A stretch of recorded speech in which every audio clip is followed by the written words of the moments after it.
Blasphemous 2 is so good. And I think anybody that's a Metroidvania fan that's into Hollow Knight, Dark Souls, any FromSoft game would absolutely find themselves completely at home with this experience. This game is so steeped in Catholic Inquisition, Spanish architecture, and paintings. It is so steeped in this cultural referencing that it feels so satisfying to play and experience. It is wonderful. For a person that's never played Blasphemous, you could probably get away without knowing the story of the first one and be fine. But something I wanted to talk about today is the music. The music is incredible. You can hear the Spanish influence in here, and Carlos Viola did a fantastic job of linking the cultural, religious, and musical stylings of what I would think of as a prototypical soundscape that we would think of when we think of Spanish music. This music, while I'm playing it, I'm like, that must be what Barcelona just sounds like. There's a lot of acoustic guitar in here. There's a lot of pure sound, and what I really appreciate about this soundtrack especially is that we're leading with melody, and that's something that is really hard to do sometimes when we're setting the scene or creating an atmosphere or an ambiance that is scary or dangerous or fearful. We sometimes do away with melody, but in the case of this soundtrack, we're leaning into melody really hard. And so there's a couple tracks that I want to share with you and talk about and analyze, and then I want to analyze them separately as well. The first one is Del Santo Nombre, the saintly name. Just listen to the way this starts. So it's interesting to me because it actually, in a lot of ways, almost sounds like it borrows from Beethoven's Moonlight Sonata. Boom, boom, the ostinato in that same sort of pattern as it oscillates from upper notes to lower notes, and it gives us a feeling of decay and of sadness and of being in a world that is harsh, and that this place is the only place of solace and comfort. I love the aesthetic of where this plays without giving too much away. And so when we hear it, we feel that sadness within us. In a way, there's like a loss. Let's keep listening.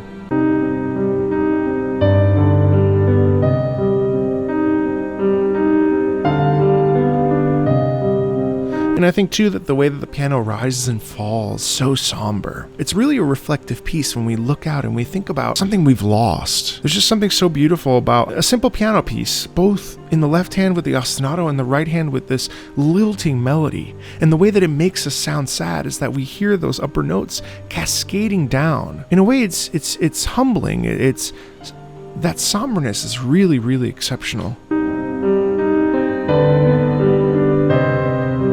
Chords there.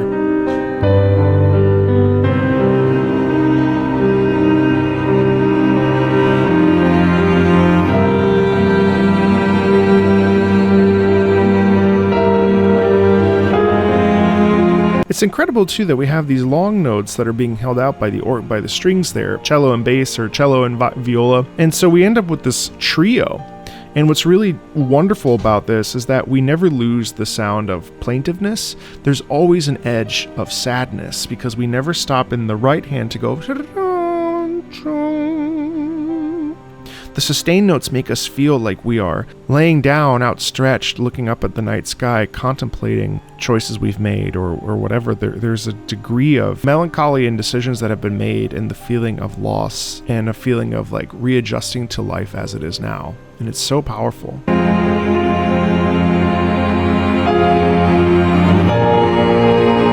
then that's optimism.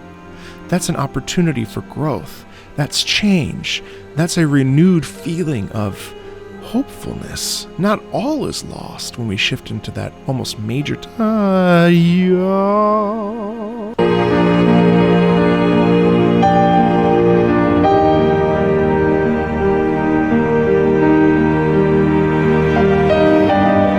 But then there's that twinge of, well, maybe not. You hear that descent, even though we go up when we sustain these upper notes, but then we have this feeling of, well, never mind. It's so beautiful.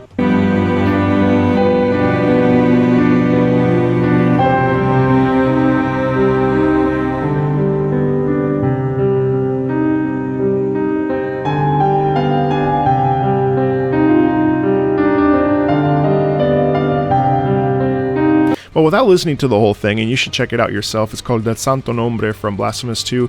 There is a feeling in here of simplicity that I really, really love about this entire soundtrack, pretty much. There are some pieces that are much more epic. They've got choir and orchestra and organ music. It's very heavy and it's malicious and violent. What I love about this is that Carlos didn't shy away from music that is gentle, and music that is simple in expressing a feeling. And that's really, really important, because sometimes when we have too much stuff going on, we lose our way and we lose the sight of the meaning of why a piece exists. This piece is incredibly simple, and yet it can fill us with so much emotion just from something very, very basic like a piano and a couple string instruments. Next up I want to check out is Sobre sus costales. Sobre sus costales means on their ribs.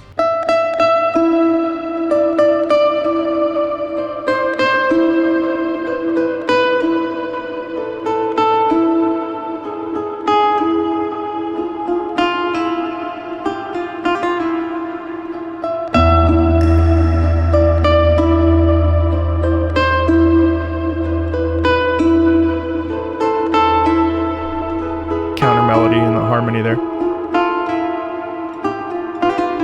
It's just so good. I love the way that we're using this classical guitar. Very, very Spanish sound. It's sparse again. We have this empty space.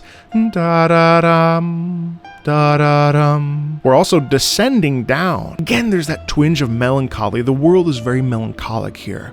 It's not brightly colored. It's beautifully, created and produced, and it looks beautiful. It's not bright. It's not like, woo! It's bleak as you explore this world and you're fighting these incredible enemies and bishops and priests, women with spinning wheels and skeletons, and it's fantastic, and aesthetically it's just so beautiful. What's incredible about the music is just how sparse it is. It invokes a sense of emptiness inherently, but it doesn't mean it's boring, and I'll explain why here.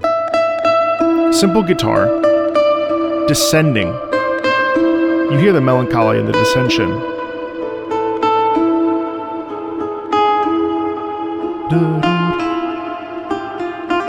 And then also that little grace right there.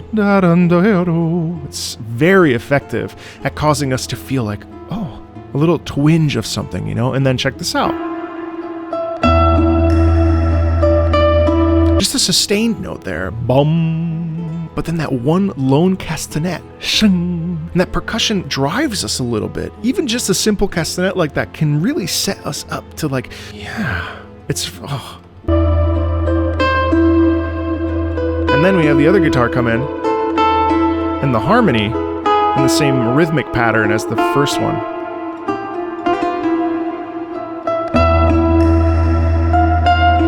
Now we're going up in the guitar, while the other guitar goes down.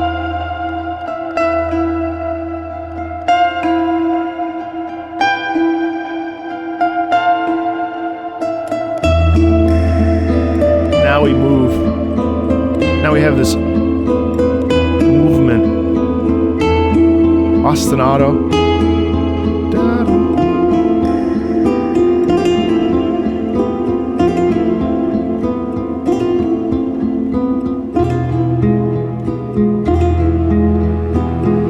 Then the strings come in.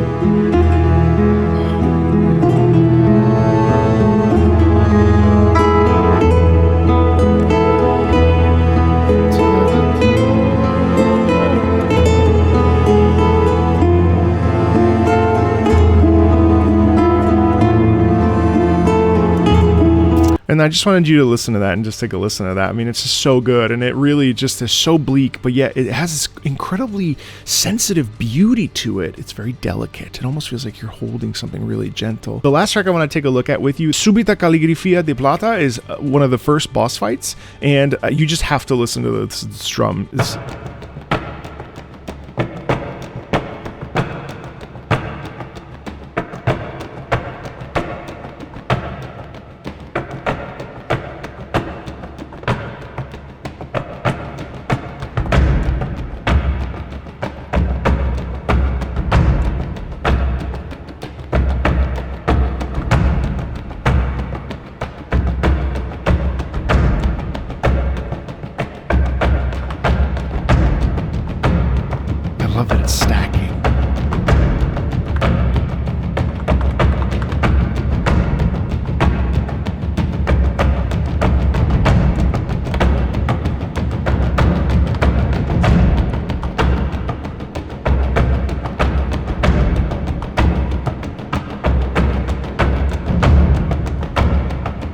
I mean, it's just amazing. I don't find that repetitive in the slightest. And in fact, in the context, it's really satisfying because you fight a boss that has a sword and is much more of a musketeer type, or someone who's the sword play is very efficient and poised. We deviate from grandiosity here. And again, this is the theme of all these pieces. There's a pulled back nature to all of this soundtrack that is so satisfying until there's moments where it needs to come forward, which it does. I couldn't tell you where we're drumming, but it actually almost sounds like we're hitting the guitar bass rather than using drums. Now, I do think that there's some drumming, and I also think that there's some stomping of the feet. It's a very viscerally human soundscape, even though it's just a drum rhythmic pattern. You don't get this in games. It's very advanced, and it's very brave to play into this. I mean, it's so, I mean, I just want to keep listening to a little bit more. Fast forward a little bit here.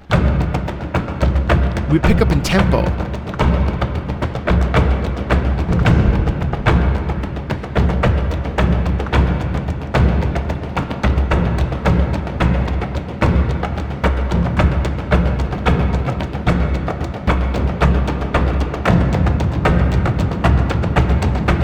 Even faster.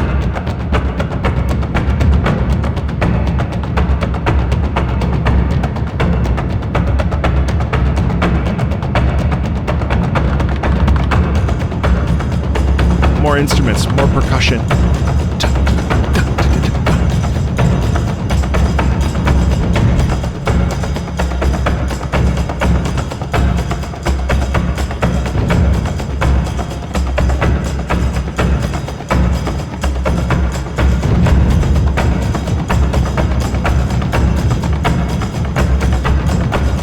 I mean, all day. I love that conveys vigor and fortitude and strength and poise and efficiency and confidence. There's so many different emotions that we can just pick out there that are layered within this one drum section. Subita, caligrifia de plata. I mean, it's just so good. And I've become such a big fan of Blasphemous, and I can't wait to play through the first one. Like I said, I'm pausing Blasphemous 2 to go back and really dig into Blasphemous 1 and the DLC, and then I'll circle back. But if you want to check out Blasphemous 2, you should. Honestly, it's a great game, and the music, especially if you like Metroidvania, especially if you like Dark Souls, FromSoft stuff. I had spent like 4 hours on a boss at one point, and it was... but the thing is, I never got tired. I never got frustrated by it. It was fun. It's $29.99 US, and it's got like 1,881 very positive reviews since it was released just a couple of weeks ago. I seriously recommend you check it out, especially if you're into those types of games. I think it's severely underrated and exceptionally good. It's just oozing in aesthetic,